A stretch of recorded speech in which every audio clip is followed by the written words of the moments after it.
In this video, I will walk you through the simple setting you need to change right now to stop WhatsApp group leak. Let me show you how. Open up your WhatsApp app.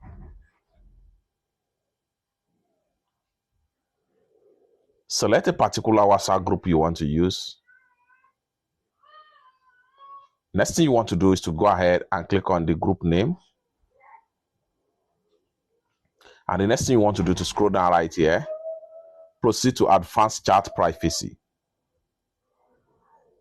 And the next thing you want to do is to go ahead and turn on this button right here.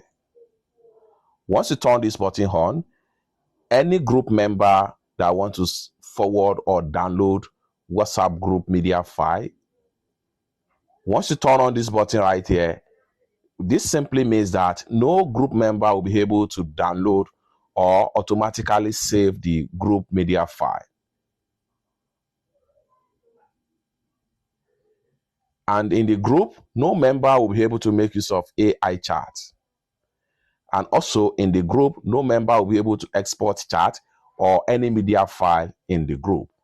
It's that simple. And this is one of the best ways to secure your WhatsApp group leak. It's that simple.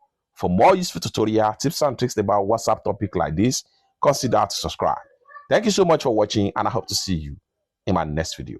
Bye for now.